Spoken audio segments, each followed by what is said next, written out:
এই পাইরেসি বন্ধ করতে হলে পরে এই কপিরাইট আইনের এনফোর্সমেন্ট প্রয়োজন, কিন্তু সেই এনফোর্সমেন্ট করতে হলে পরে যে আইন প্রয়োগকারী সংস্থাসমূহ যেমন জুডিশিয়ারি আছে, পুলিশ আছে, তাদেরকে এই বিষয়ে ওয়াকিবহাল হতে হবে। তারা কিন্তু এই বিষয়ে খুব বেশি জানেন না, এবং সেই কারণে আমরা প্রস্তাব রেখেছিলাম যাতে একটা স্পেশালাইজড পুলিশ ইউনিট করা হয় বা স্পেশালাইজড জুডিশিয়ারি ইউনিট করা হয় এইসব ইন্টেলেকচুয়াল প্রপার্টি রাইটস এনফোর্সমেন্টের ব্যাপারে। এই বিষয়ে দুর্বলতার কারণে কিন্তু আমরা কিছু যে বৈদেশিক রপ্তানির বাজারও কিন্তু হারাচ্ছে। অনেক ক্ষেত্রে বিদেশ থেকে তারা যখন আমাদেরকে সফটওয়্যারের কাজ দেয় বা ডেটা প্রসেসিংয়ের কাজ দেয়, তারা তখন দেখে যে এই দেশে যেহেতু আইপিআর এর প্রয়োগ খুব দুর্বল, তারা সাহস পায় না আমাদেরকে এই কাজগুলো দিতে। বাংলাদেশে এখন শিক্ষামূলক সফটওয়্যার কিন্তু একটা বিরাট চাহিদা আছে। হ্যাঁ, তো এই আমাদের এই আভ্যন্তরীণ বাজারের কথা চিন্তা করে আপনারা কি এই ধরনের কোনো সফটওয়্যারের কথা চিন্তা করছেন? এই শিক্ষামূলক সফটওয়্যার স্থানীয়ভাবেও তৈরি হচ্ছে। যেমন আমাদের এই গত সফট এক্সপো 2010 যেটা হয়ে গেল এই ফেব্রুয়ারি মাসে, সেখানে কিছু কিছু সফটওয়্যার প্রতিষ্ঠান বা কিছু নন প্রফিট অর্গানাইজেশন আমরা দেখেছি যে তারা শিক্ষামূলক বাচ্চাদের শিশুতোষ সফটওয়্যার তারা তৈরি করেছে এবং খুব সুন্দর সুন্দর সফটওয়্যার। কিন্তু এখানেও ওই সফটওয়্যার পাইরেসির ব্যাপারটা চলে আসে আবার। আমার খেয়াল আছে আজ থেকে প্রায় 5-7 বছর আগে এরকম কিছু তরুণ কবি বাচ্চাদের জন্য কিছু ছড়া লিখে তারা সিডিতে করে পাবলিশ করেছিল। করার পরে তারা এটা দাম রেখেছিল মাত্র 100 টাকা, খুবই রিজনেবল প্রাইস।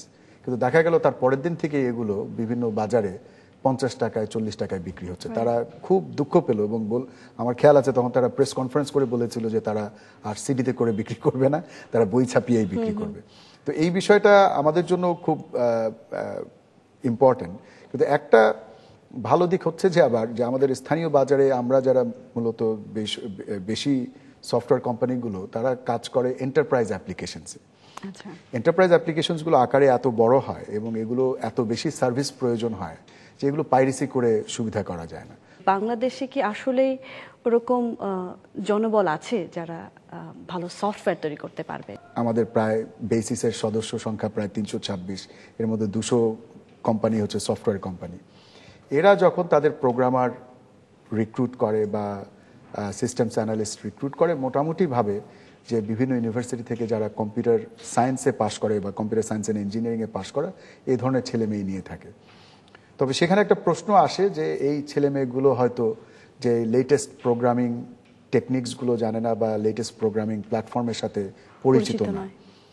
এটা আমরা শর্ট টার্মে হয়তো একটা অসুবিধা, কিন্তু লং টার্মে এটা কোনো অসুবিধা নয়। কারণ আমরা মূলত দেখি এমপ্লয়ার্স হিসাবে যে এই ছেলে মেয়েগুলো তাদের প্রোগ্রামিং ডিজাইন সম্পর্কে ধারণা আছে কিনা, অ্যালগোরিদম ডিজাইন সম্পর্কে ধারণা আছে কিনা, বেসিক কম্পিউটার সায়েন্সের থিওরিগুলো ঠিকমতো জানা আছে কিনা। কারণ আজকে যেটা programming platform, tomorrow it will B a different platform. তাদের সেই অ্যাবিলিটি থাকতে হবে যে নতুন নতুন প্ল্যাটফর্মের জন্য তারা শিখে কাজ করতে পারে। তবে এই মুহূর্তে যে প্ল্যাটফর্মগুলো দিয়ে কাজ করতে হয় সেগুলো ব্যাপারে জানা থাকলে পরে তাদেরকে আমরা আরো তাড়াতাড়ি কাজে লাগাতে পারি। বিশেষত ছোট কোম্পানির জন্য সেটা খুব সুবিধাজনক, কারণ তাদের পক্ষে তাদেরকে আবার 6 মাস বা 9 মাসের ট্রেনিং দিয়ে কাজে লাগানোটা অনেক ক্ষেত্রে খুব ব্যয়বহুল এবং সেক্ষেত্রে অনেকে পারে না। তো এটা হচ্ছে এই বিষয়টা যে আমাদের প্রোগ্রামার হিসেবে যে রিসোর্স পুলটা দরকার হয়। অন্যদিকে ডেটা প্রসেসিং বা অন্যান্য কাজের জন্য যে ধরনের রিসোর্স পুল দরকার, এগুলোর জন্য কিন্তু মূলত কম্পিউটার সায়েন্সের ডিগ্রি দরকার নেই। আচ্ছা, এগুলোর জন্য আমাদের কিন্তু ওই যে 1 ইয়ার বা 2 ইয়ার ডিপ্লোমা, যেটা এক সময় আমাদের দেশে খুব বিশালভাবে শুরু হয়েছিল অ্যাপটেক এনআইআইটি দিয়ে, কিন্তু that was promoted in a wrong fashion. ওখানে বলা হয়েছিল তোমরা 1 বছর একটা ডিগ্রি করলেই বিকামে লাখ টাকার প্রোগ্রামার, মানে that's a completely misleading promise to those students. অনেক তরুণ তরুণীরা আশাহত হয়ে সেখান থেকে আবার সরে গেছে। কিন্তু ওটার কিন্তু একটা মার্কেট ছিল, এখনো আছে। এখন অবশ্যই স্থানীয় অনেক কোম্পানি সেটা সেই মার্কেটটা মিট করার চেষ্টা করছে। ধন্যবাদ আপনাকে। আপনার কাছ থেকে অনেক গুরুত্বপূর্ণ তথ্য আমরা জানলাম, এবং যারা আসলেই সফটওয়্যার প্রোগ্রামিংয়ের সাথে নিজেকে জড়িত করতে চায় এবং স্বপ্ন দেখে, তো তাদের জন্য আপনার কথাগুলো আসলে অনেক গুরুত্বপূর্ণ। তো আবার আপনাকে ধন্যবাদ আমাদের আজকের টেক গল্পে আসবার জন্য। আপনাকেও ধন্যবাদ। বিরতির পর আপনাদের সবাইকে আবার আমন্ত্রণ বাংলালিংক ডিজিটাল ওয়ার্ল্ডে। এখন দেখব নাফিদের কাছে টেক নিউজের কি নতুন তথ্য আছে।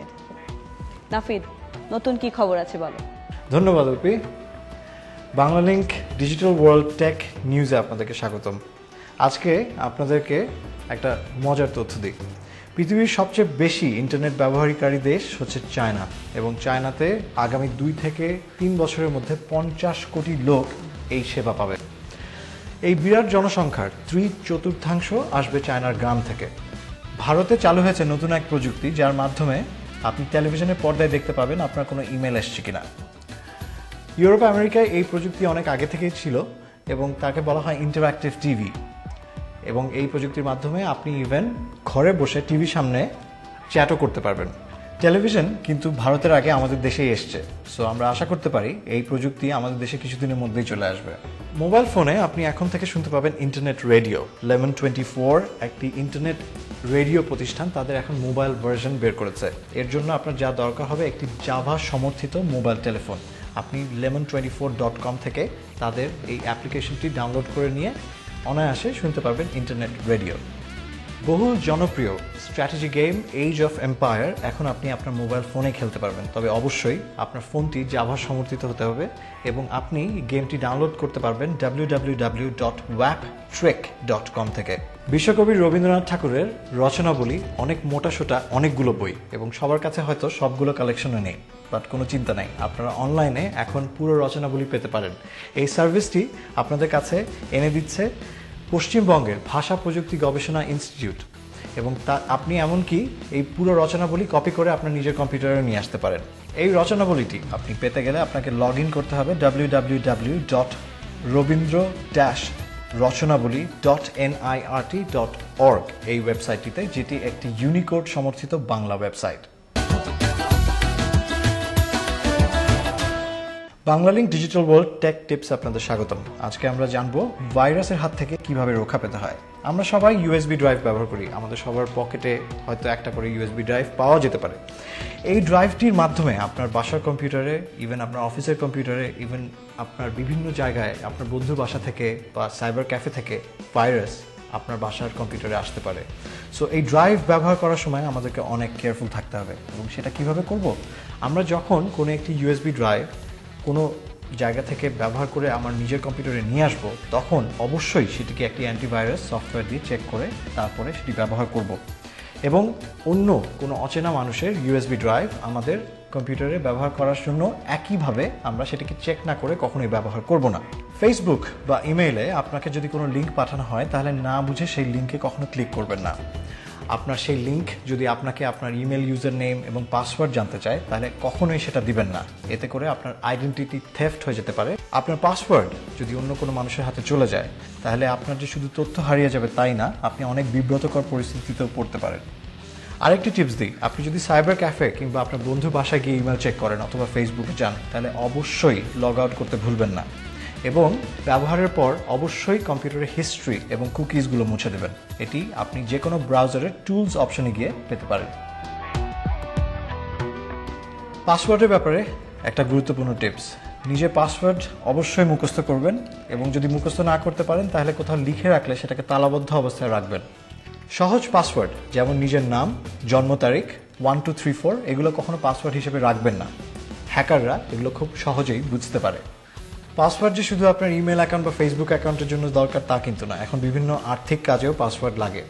ব্যাংকের ক্রেডিট কার্ড, এটিএম কার্ডের পিন নাম্বার, এই সব কিছু এখন পাসওয়ার্ডের মতোই আমাদেরকে মনে রাখতে হয়। ফলে এখন থেকে পাসওয়ার্ড মুখস্থ করার ব্যবস্থা করুন, ভবিষ্যতে এটা অনেক কাজে লাগবে। অনেকে মোবাইল ফোনে পাসওয়ার্ড সেভ করে রাখেন, এটি ঠিক না, কারণ মোবাইল ফোনটি যদি হারিয়ে যায় তাহলে আপনার পাসওয়ার্ড যে কেউ পেয়ে যেতে পারে। তখন আপনার ইমেল অ্যাকাউন্ট থেকে ব্যাংক অ্যাকাউন্ট সবই হারিয়ে যেতে পারে। তো চলুন অপির কাছে ফিরে যাই।